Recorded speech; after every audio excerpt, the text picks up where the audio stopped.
So to kick off the conversation, I mean, we know that over the last 7 months now, the topic on everyone's mind has been, how do we quickly adapt to the dramatic changes brought about by COVID? I mean, we know that we've heard for years, for banks, well, we can't move that quickly. Well, we're highly regulated. Well, we can't just turn on a dime. Yet we've seen some of this happening. And I'm curious as to how you see banks performing in this climate. Are they, surviving, or are there some where you see that they're actually thriving? Chris, what are your thoughts?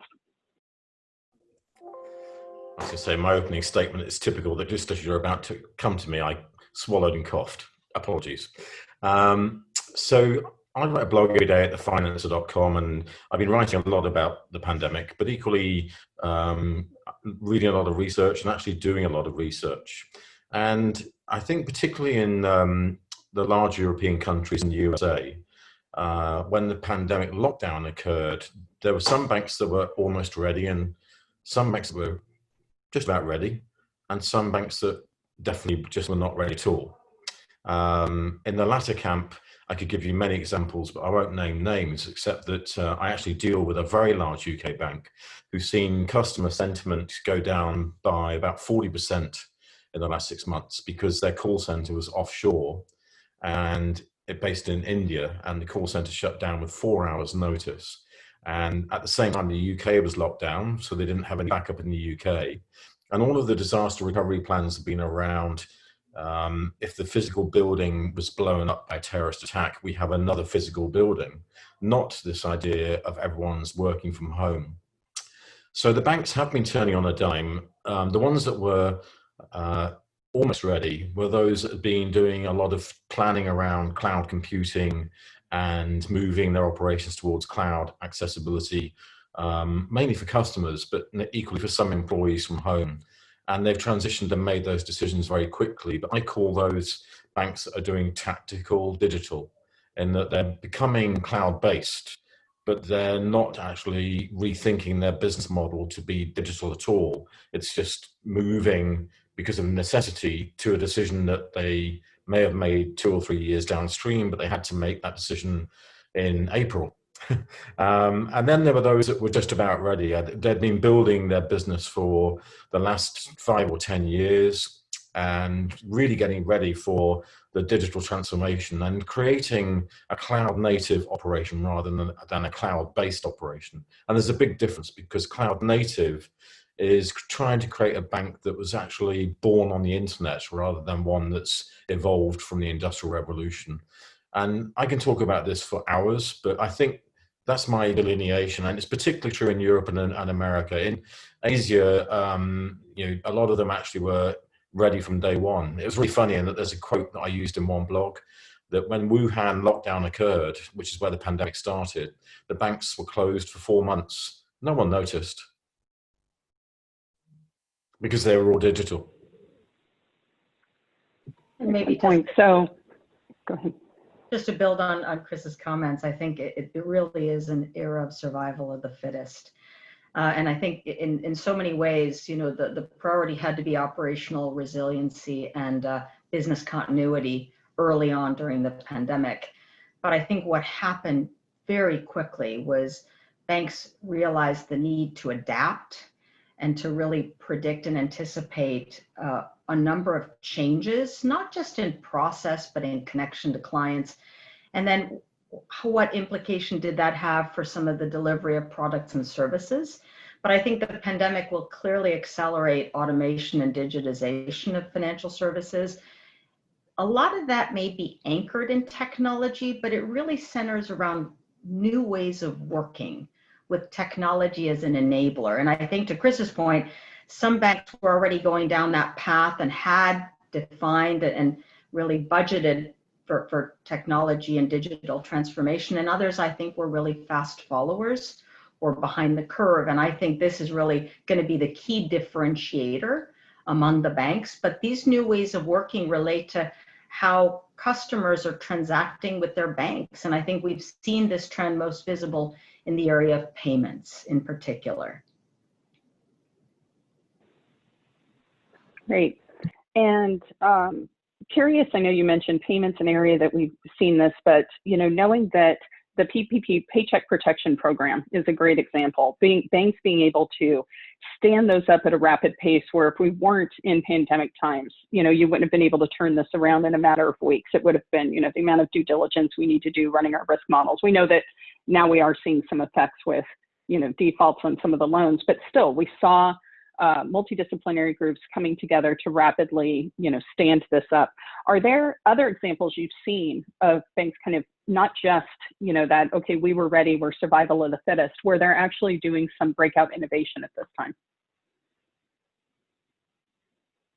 Yeah, I'm happy to just kick that one off. I think, the areas of onboarding are one critical area for banks in terms of activity as it relates to new clients.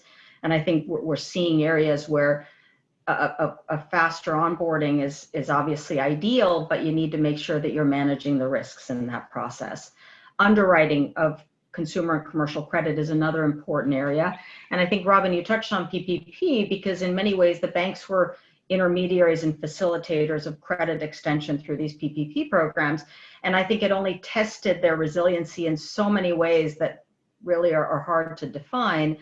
But I think, showed that they were up to the task. I think we're only going to see the impact of that in terms of credit and operational losses, over the next couple quarters to see once these programs start pulling back, right? Are the assumptions that were made when those credits were underwritten the right assumptions? And I think this is where the underwriting process is really front and center for a lot of banks. And I think there's a lot of investment going into those areas to really take them to the next level where they are more automated processes.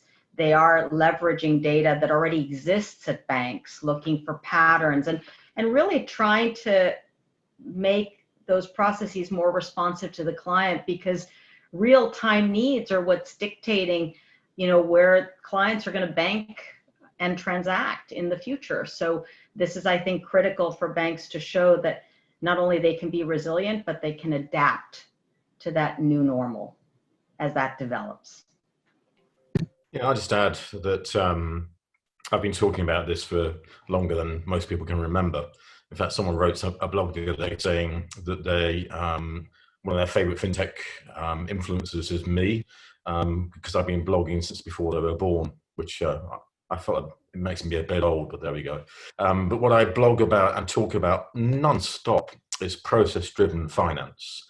And I don't think the mainstream banking community has actually got to grips with it, even though I've been talking about it for almost 2 decades, which is that you have to create a structure that's wrapped up in code and focused upon a piece of financial process rather than the end-to-end whole process.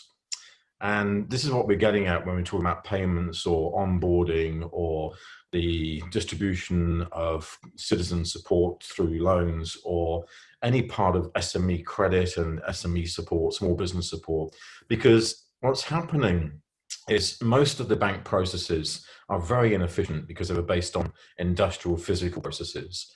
And people have seen a huge opportunity to automate those industrial physical processes and make them digital and internet based. And that's the reason why the fintech revolution occurred after the last financial crisis, and why so many of the unicorns we've seen do very small, narrow operations like Stripe and Square and Lending Club and others. They focus very narrowly on a specific niche area like Sophie.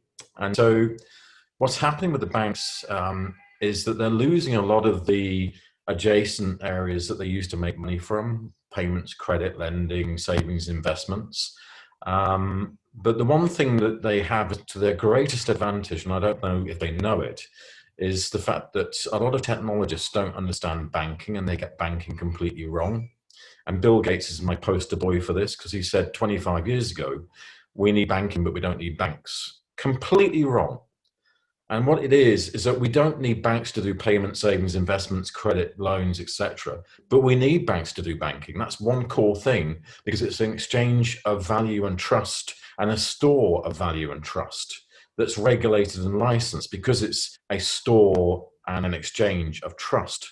That's the critical part of banking that none of the new players can take away. And if banks can get to grips and understand that, they can then reach back into the adjacencies of payment, savings, lendings, investments, credit, and keep that turf, because they're losing it rapidly to the new boys. It's an excellent point. And Chris, I'm curious, when you talk about some of these players like Stripe, Square, Lending Club, SoFi, others that focus in on a very narrow niche and sometimes even maybe have different ways that they qualify or approach, what was just a very cookie cutter model across the industry. Why do you think they're winning? Is it that they have a different approach? Is it how they move with the customer? What is pulling people to those players? Well, they're not all necessarily doing brilliantly well, but most of them have become unicorns because they do technology as art. And I talk about this often, that code is an art form. And this is why, again, the financial industry, particularly the traditional players, don't get it. So if you take Stripe, and they're the highest valued payments unicorn, in fact, fintech unicorn in the world, last valuation is $36 billion, and they're a 10-year-old company. They will be superseded by Ant Group, that will be valued at higher than JP Morgan Chase in the next week or two. But if you look at Ant Group or Stripe, what they're doing is code as art. And so all of the internet giants that were also startups, like the Ubers and Lyfts and even Apples of this world, were looking at the code that was coming from these narrow niche players that was plug and play because they're using APIs. And when other developers see beautiful code, they say, that's sweet, I'm going to use that. And so, Stripe, for example, is just 7 lines of code that created a $36 billion company in 10 years, because the 7 lines of code were crafted brilliantly, easy to use for any other developer. Just drop it in, it works, you don't have to worry about it. And what used to take maybe 2 weeks or a month or even 2 months with a bank, because they had to go through physical and industrial processes, took 10 minutes or even less as code to plug and play.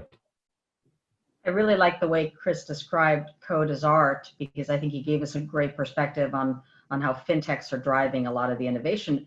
I think what banks are trying to do on the other side is, and this is really more large and medium-sized banks, they're sponsoring incubators and accelerators and hackathons, really to reimagine, right, new ways of transacting. But I think what's really interesting is they're leveraging service providers like fintechs to drive automation and to bring predictive analytics into some of these critical processes. But there is also the logic that if you can't build it, buy it. So while fintechs may have originally been viewed as disruptors, I think in many ways they're partners to banks, and they have partnered with banks where banks are acquiring some of these capabilities. And I think what's critical as they look to integrate these activities is that they don't kill the golden goose, right? The reason they acquired the fintech is to bring new ways of working. How do they better capitalize on that human capital that they acquire, right? The innovation, the creativity, the responsiveness and the agility of a lot of these fintechs, which banks crave to have. But it's about really the bringing together 2 very different worlds. Let's not forget that banks are regulated entities, right? They have to comply with regulation. Chris, can I turn it back to you? Yeah, I was just going to add a couple of things, because we've seen the fintech industry developing and the banking industry developing, and both growing up to understand each other's strengths and weaknesses. So originally fintech said, we're going to destroy and disrupt the banks. And the banks said, you don't understand banking. And then the banks started to say, well, these fintechs are doing interesting things, as you just alluded to. So let's do some hackathons and some open API days, but no integration into the actual bank itself. It was just marketing and jazz hands. And then the third was moving into more and more scouting, developing, integrating, seeing how they could work together. And the 4th generation we're in right now is where I think some true partnerships are starting to work. But going back to, and this is why I was raising my hand on this, Maria Teresa, is that the point you were making about the cultural dynamics is amazing. So I used to run a London group, the Financial Services Club. I still chair this club. And we started with banking regulatory days. to understand MiFID, PSD2, as at that time, first PSD, et cetera, et cetera. And everyone were bankers, we wore suits and ties, and we were very formal, and we drank wine and had canapes. And then we started a fintech club offshoot where nearly everybody who turned up were wearing t-shirts and jeans and had pizza and beers. And I realized that it's basically, we're bringing a very young visionary community in the technology world that want to rock and roll and change everything to this old, stable industry that wants nothing to change. And so, that's the cultural friction between fin and tech, that you have the old that has to adapt and the new that wants to quickly change it, but doesn't understand what they're changing.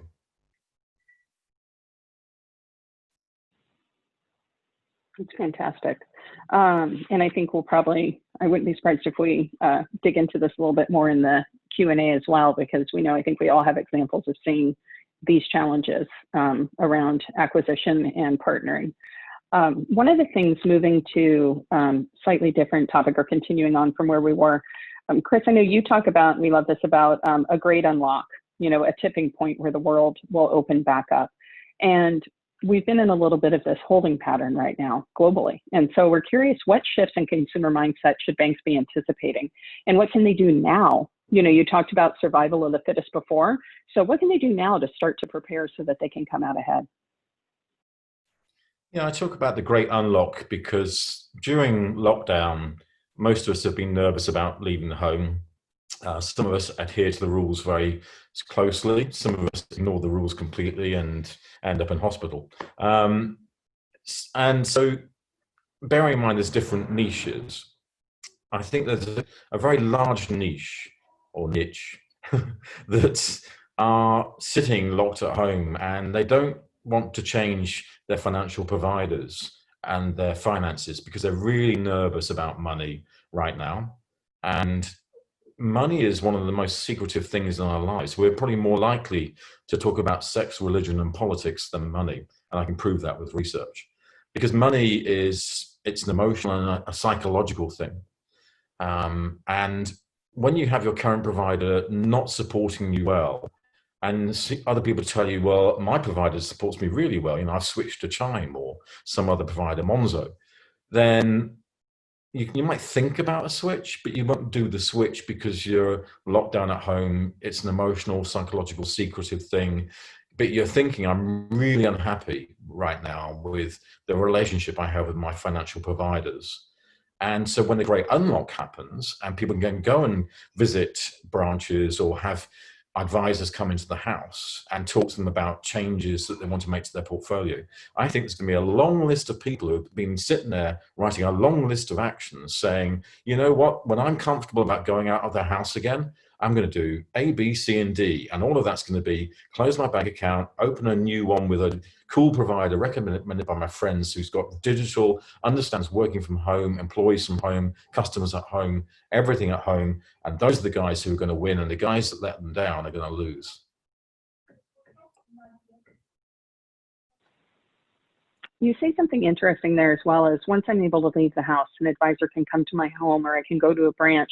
So there's so much about, digital and banking, and you'll see articles, is the branch dead? Oh, long live the branch, and so do you see also part of this is when the great unlock hits is that need for that kind of interaction with a person, whether it's that face-to-face with an advisor or going into a physical branch, is that still critical for consumers?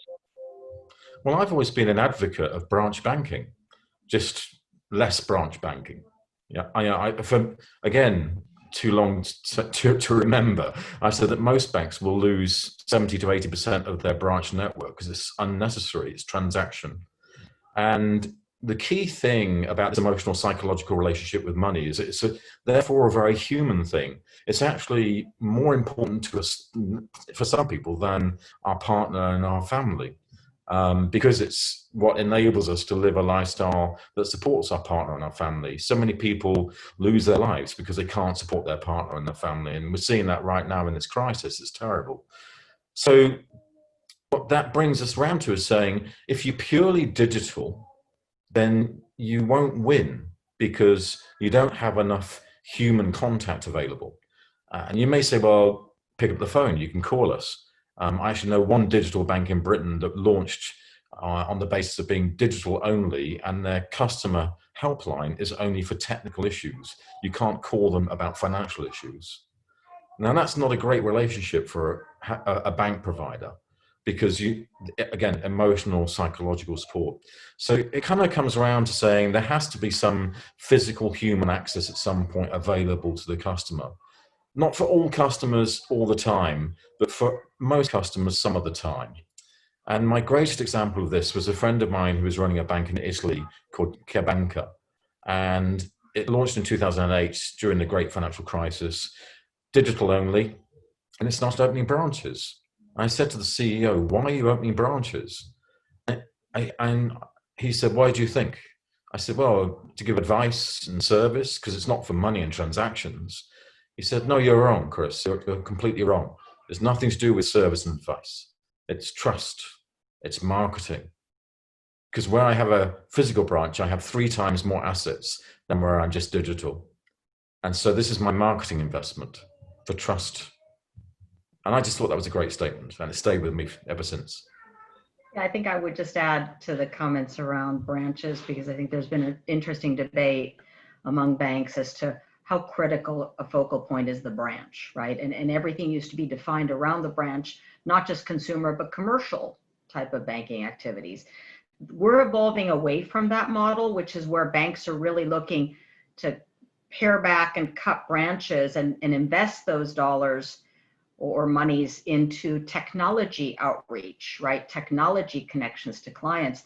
But I think Chris's point is a good one. You know, when you see companies like Amazon opening storefronts, right, it makes it feel real and tangible. And I think especially in a year like 2020, where it's about crisis, we're all striving and looking for stability.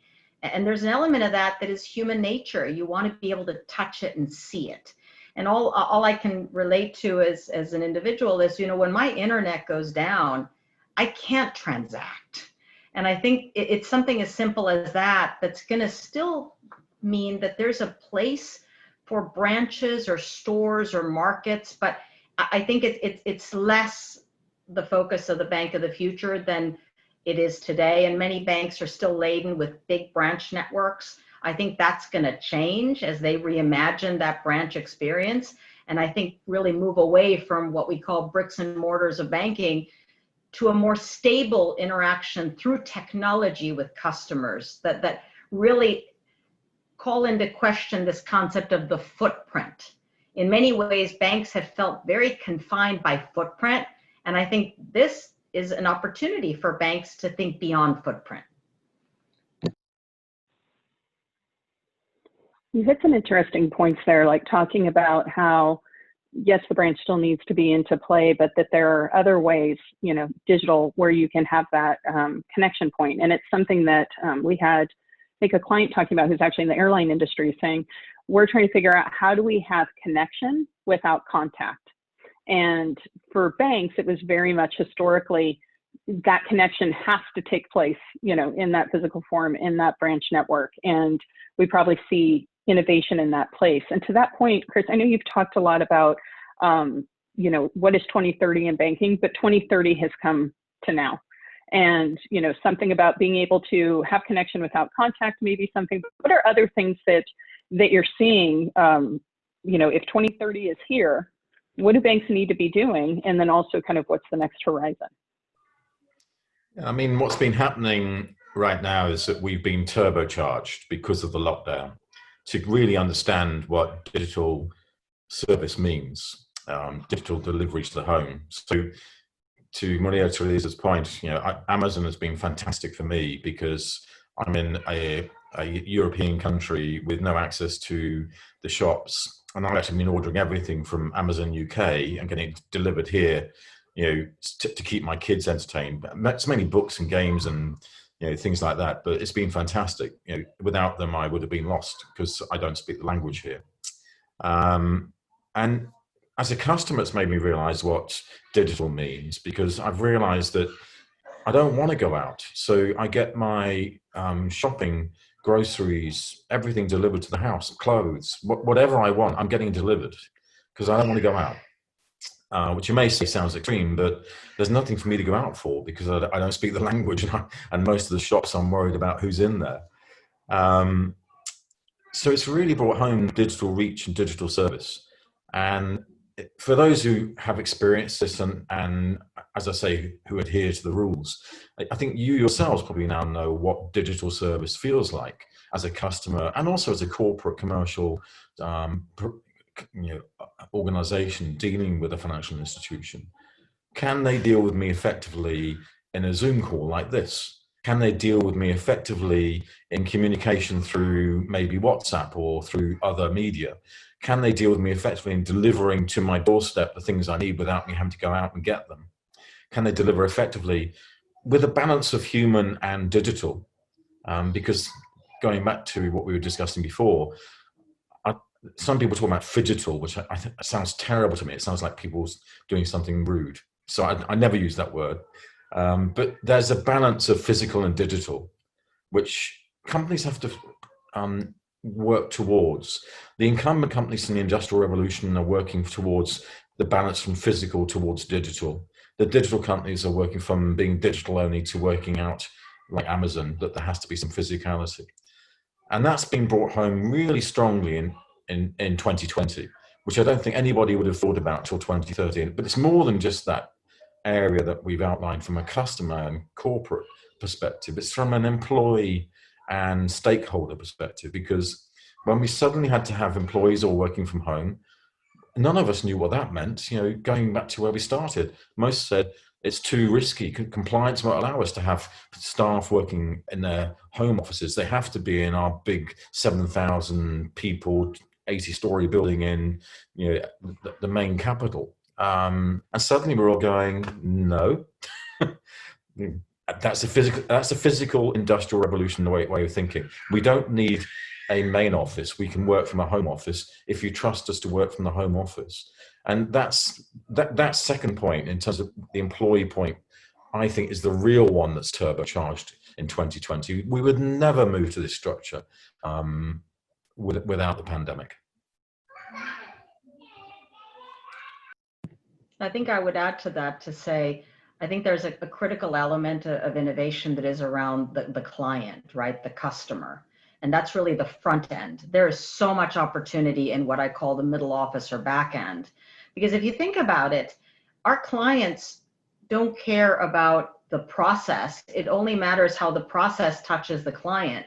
And if you can make elements of that process simpler, easier, more agile, it's only going to be to the benefit of the client or the customer. And I think we really need to step away from this mindset where many banks post the global financial crisis were really straddled with, trying to just make sure that they could, kind of redesign processes. But it was really focused first on just making sure you have enough capital, right? And managing your risks. And then as we were a few years in from the global financial crisis, it became around process reengineering and end-to-end and some of the code words that I'm sure we've all heard. But what matters is how that touches the client. And I think I like what Chris said around employees, because if you think about it, all bank employees are also customers, right? You have a wealth of insights sitting within your quote unquote four walls that you can tap to kind of rethink what that customer or client experience needs to look and feel like, because we can all put ourselves in the position of a customer. And I think it's really that simple. And I really think we as thought leaders and customers need to really reimagine that future. And yes, there's an element of process redesign, there's an element of platform integration, but I think we're evolving to a place where we're kind of redefining what that relationship with your bank is, because I've been using the word transacting, because I'm increasingly seeing that relationship with our banks is changing. And how do we still look to the banks to leverage the infrastructure, leverage that human interaction that a lot of people enjoy by talking to their teller in ways that I think are still special and will be part of the future, but a very different future than the one we had pre-2020.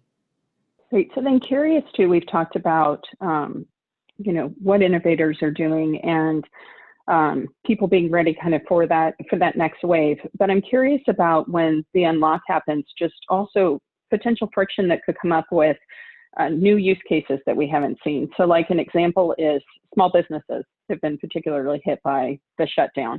And so when restrictions lift, businesses start to open, they may be looking for something like a lending partner. So we look at something like a restaurant, been in business for 20 years, but I don't have 6 to 9 months of revenue reporting to give you. And I've been a long-term client. Are there things that you're seeing either with what we do from a human touch perspective or where technology could support us to say, how do we kind of, where the old models might make things more difficult in a more difficult time and potentially trigger that move? Are there a case like this or other cases where you're seeing that banks should be looking at right now? Where could we potentially, with the old ways, be causing harm to our clients, and what could we do to actually make it more of a trusted interaction with them and continue to solidify that relationship by going above and beyond or doing things differently?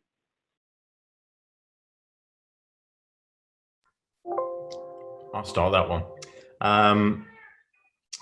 So I think there's two areas where I can see big changes. The first is the traditional industry change. And my favorite example of that is use-based insurance. So most insurance contracts are annuity products because it was costing too much to see a customer physically more than once a year. And most insurances are still built that way, that your auto policy renews once a year, your house insurance property it renews once a year. Now what we're seeing is use-based insurance innovation with technology growing quite quickly. And the idea of that, my favorite is a company called Trov, that's a American company that's actually now partnering with AXA Group, is that rather than insuring everything in the house for a year, why don't I just insure the things I'm taking out of the house for the next 9 hours? And so you just tick the boxes of, I'm taking my iPhone, my Mac, or whatever you use, and my bicycle out of the house for 9 hours, and I'll pay 50 cents for that for today. And another part of that, therefore, is then saying, what can we do to innovate the financial products? And those are great examples in the digital world, because you can digitally insure for an hour or even a few minutes, because the cost of the transaction is almost nothing. The overhead is almost nothing.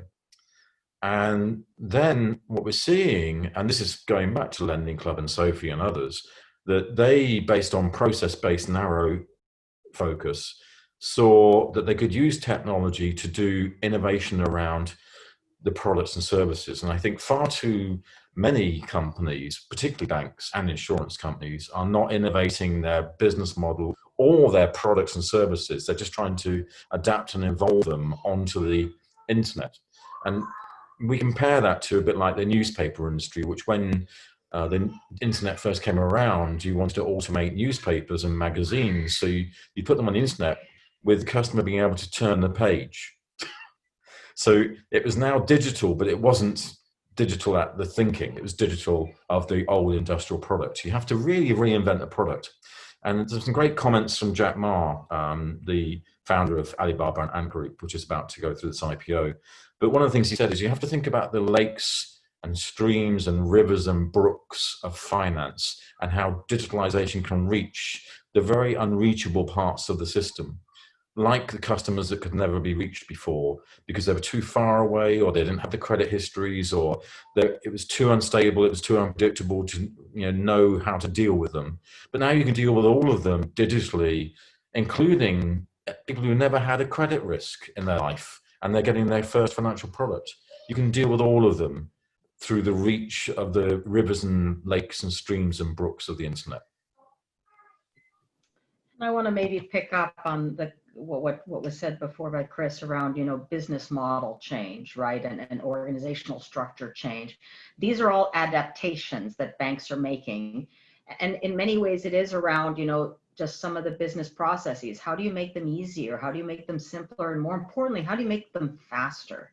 And a lot of that is just around data management, right? Leveraging robotics process automation, using advanced analytics, because in many ways you want to minimize the touch points with the client, or you want to give the power to the client to directly load information into a system that really takes the relationship manager out of that interaction, right? In ways that are more self-service. And I think we are moving in that direction. But by minimizing touch points and handoffs, you're also reducing the operational risk in some of these activities, right? You're making them more agile, because there are techniques around agile development that are accelerating some of these adaptations. And I think when we think of agile, we think about innovation. But a lot of this, it goes so far beyond that, because it's about, working with your third parties, right? Banks today are not solely responsible for all of their activities. There's an active integration with third parties where your resiliency and your ability to deliver to clients assumes that your third and fourth parties are aligned, right? And working with you. And I think that's some of what we're going to be seeing in the future. But I think all of this has to be done with the client in mind. The client, we can't forget the client as we're reimagining the future and innovating these processes, because banks will face extinction if they don't put the client first. And it sounds really simple. It's not always simple. I think there are really great examples like Ant where, they're doing that well, and some of the other fintechs. But I think this is going to be a very exciting period for us. Some of the older guard and some of the newer guard, where we can learn from each other in ways that I'm sure we can have more dialogue on that topic at a later date. Well, actually, it's a really important topic in that my next project is working on what I call purpose-driven. And it's about the financial industry moving to actually have a focus on what they stand, what they mean to their and the importance of that topic is, when you look at the Wells Fargo account opening scandal, or the scandals in UK with personal protection insurances, or in Australia where they had a Royal Commission recently, the moral compass of banking has to be circled back towards the customer and society, and away from the shareholder and profit. And that's almost a heresy to say that. But you even see people like Jamie Dimon talking to that message right now. So it's not a heresy. It's actually center and front.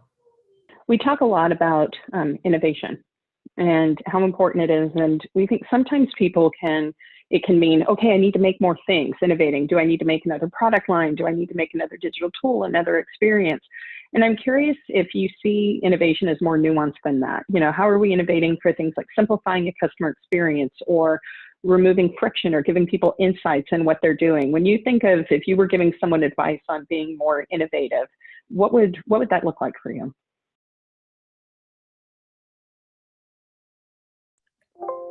For me, it's not thinking of innovation as a function, but as a culture and as part of the fabric of the institution.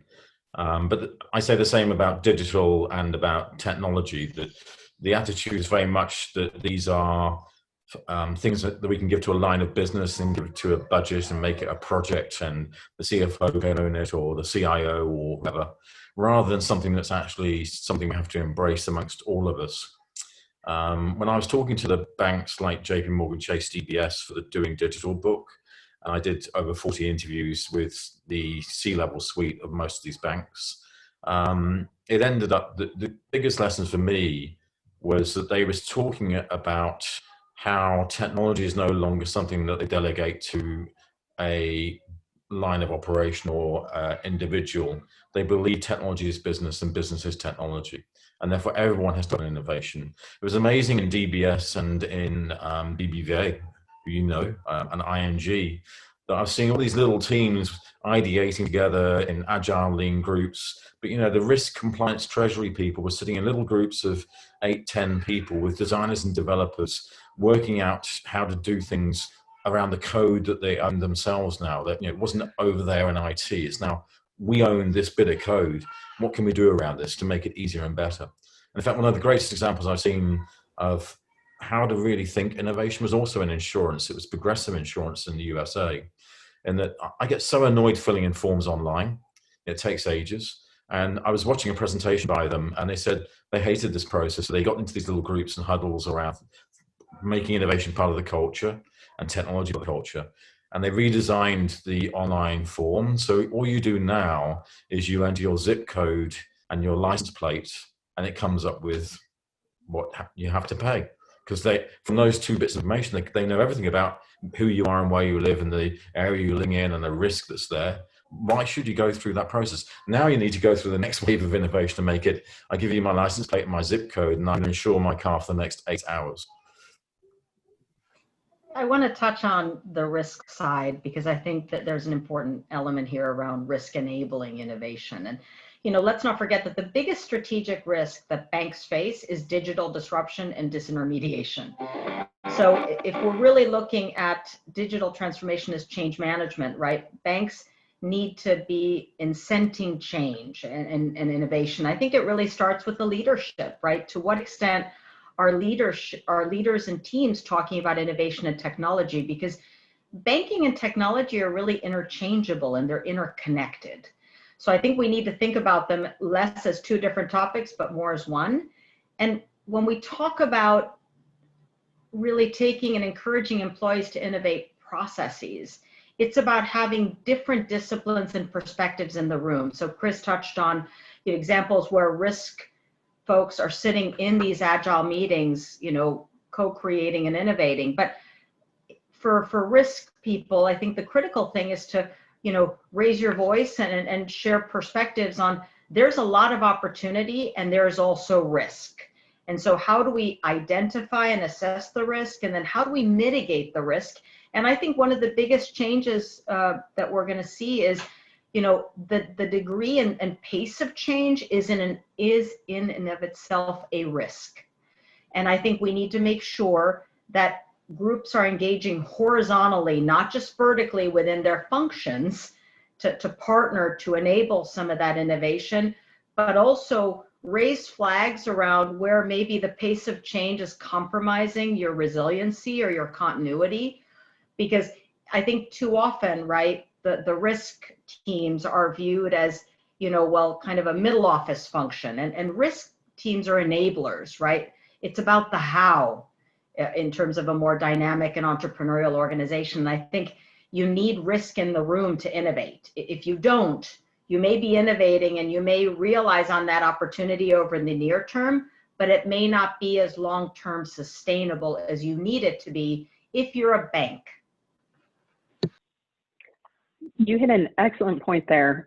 We actually saw this happen at a client site with inviting to a 3-day large group, like 30 people, ideation workshop. And we actually pushed to have their risk partners at the table.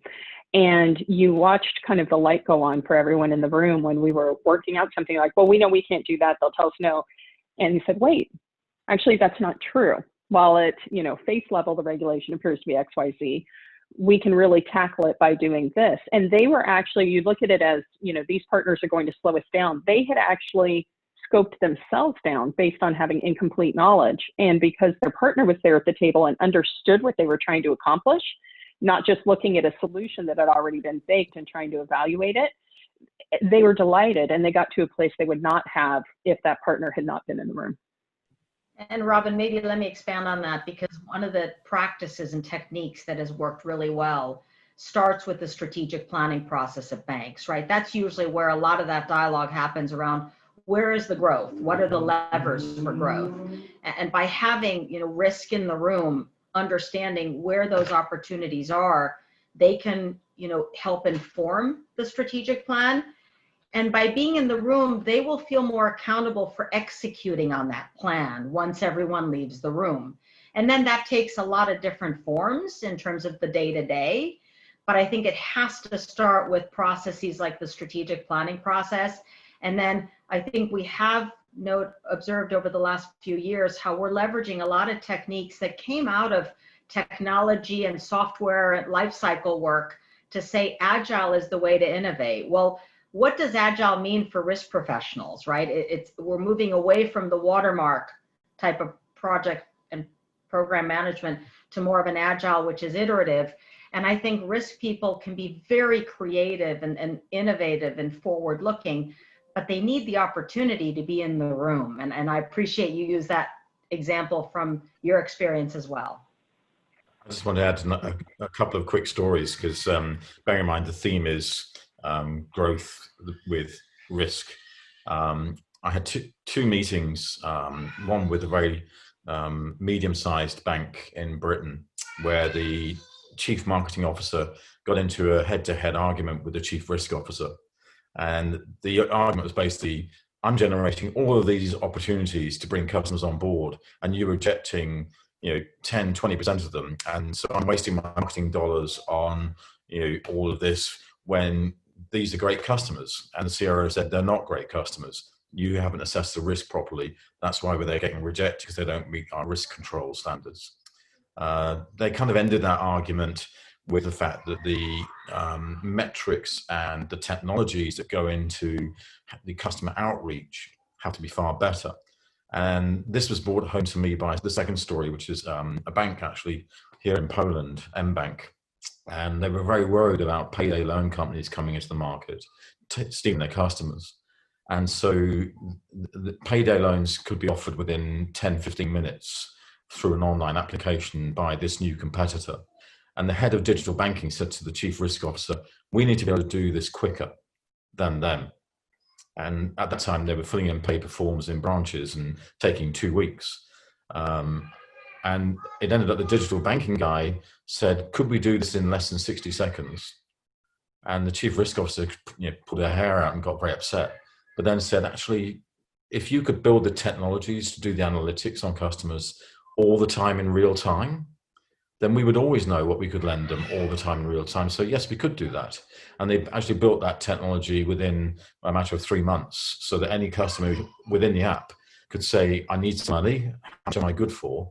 And the risk analytics would immediately say, right now you're good for $10,000, choose the period of time you want to have that loan over. It was great innovation. And now we have a few minutes left, and before we close, would love to answer some questions that are coming in. One we have, Chris, and actually this is perfect because one question we were going to ask that we didn't quite get to is about open banking and how you're seeing in the comparison between Europe and the US. But we have, so we'd love to hear that. And then also we have a question that is asking, we're on the verge of open banking in Brazil. What would you say to the incumbent banks given the opportunities that open banking brings? So open banking has been a bit of a smorgasbord of spaghetti here in Europe, which actually, because it's got Swedish and Italian, mixes quite well, but actually maybe quite badly.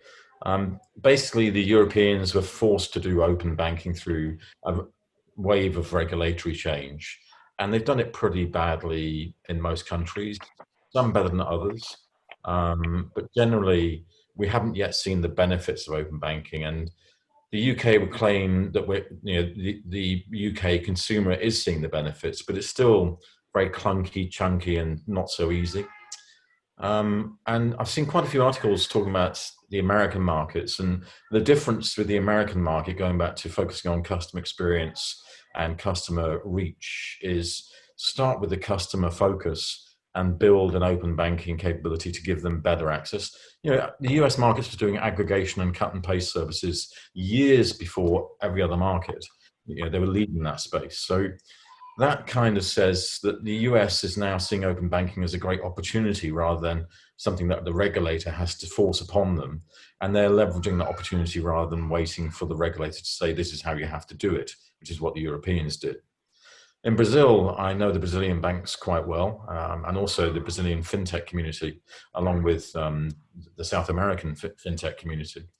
And what I think has been difficult in Brazil in particular is the government's perspective around technology, innovation, and finance. And they've protected the banks from innovation through new players. But one of the biggest banks in South America is now Nubank, which is actually far bigger and higher valuation with 25 million customers. It's probably even more today because that figure was like a month ago.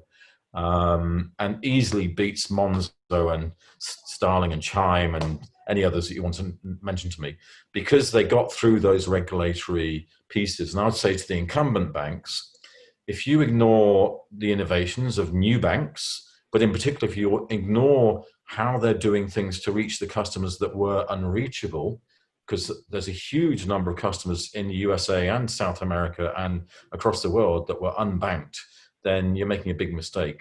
And I know I'm talking for a while, but I saw a stunning figure the other day, which was in India in 2012, only 35% of citizens had bank accounts. So 65% were unbanked. In 2018, 81% had bank accounts through technology innovation. And it was driven by government. And so if the government resists the innovation, then you're in a bad space. You need to convince the government to get on board. I think I would just add to that to say that I think in the US it's still too early as this evolves. I think one of the things that is going to be important is, designing around the client and really for the benefit of the client. But to what extent are we protecting the data and the privacy, right?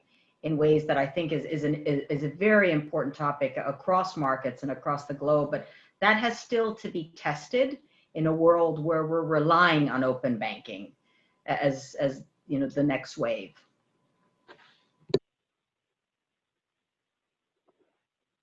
Fantastic. And then one thing, I think we're getting pretty close to time, but if we can get in one more question in a couple of minutes.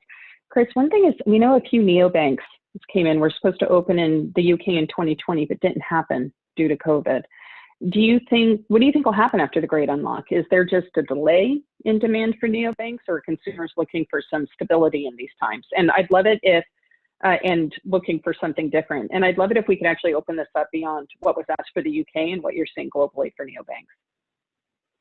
Yeah, sure. I mean, it's interesting if you look at what's happening in the UK, start there with the neobanks and challenger banks. And the difference is a neobank doesn't have a banking license. The challenger bank has a banking license. It takes a lot more effort to be the latter than the former.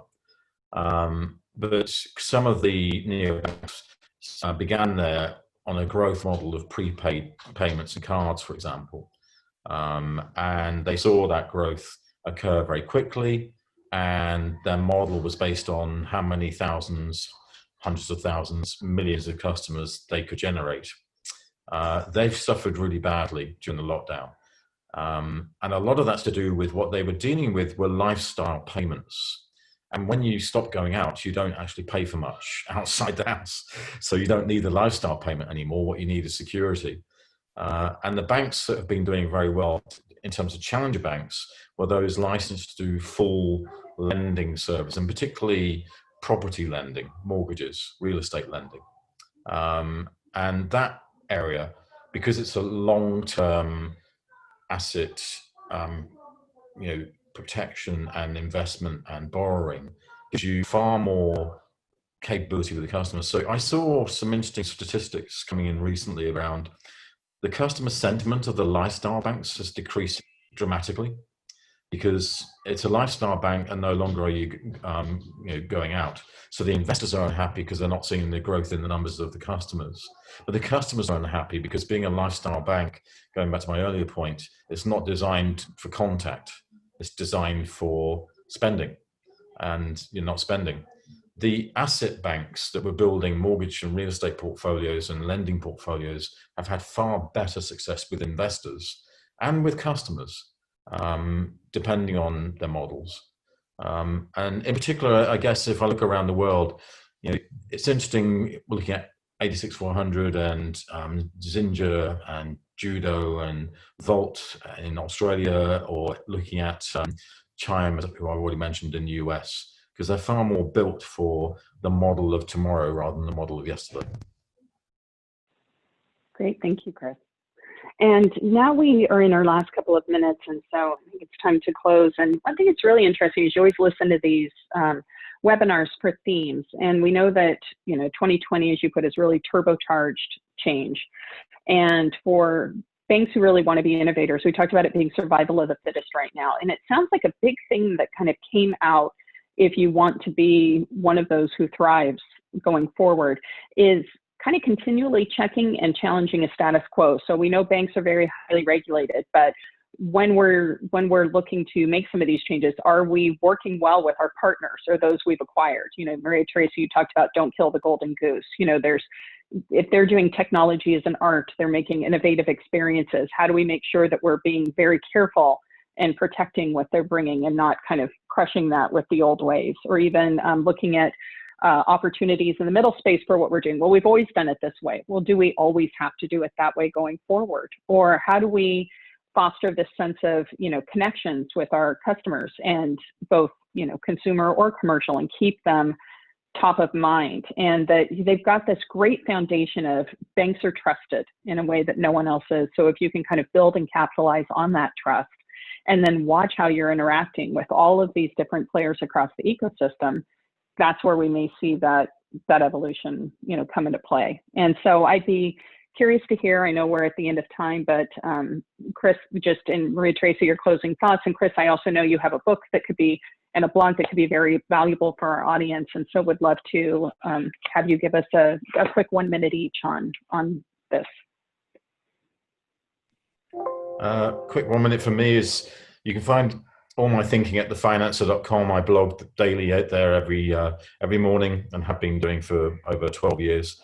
As I say, almost 20 books. The newest one is doing digital, and I took the position that banks aren't dumb and stupid.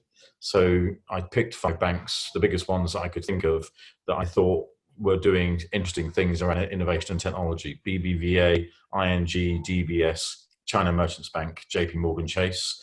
Interviewed their C-suites, and the book is about the lessons you can learn from them, which there's more than 30. It's not an ABC of doing digital transformation, but it is how to do digital transformation.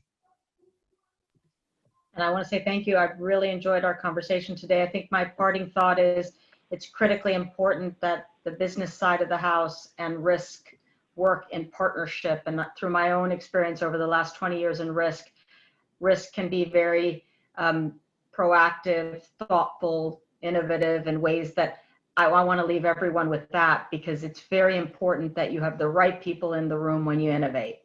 And with that, thank you very much for having us today. Yes, thank you both. This was wonderful, and really appreciate your time and your expertise. And I'm sure this was very useful for our attendees. So thank you, everyone. We'll be closing out the webinar now, and I hope you all go read Chris's book. It's a great read. Thank you.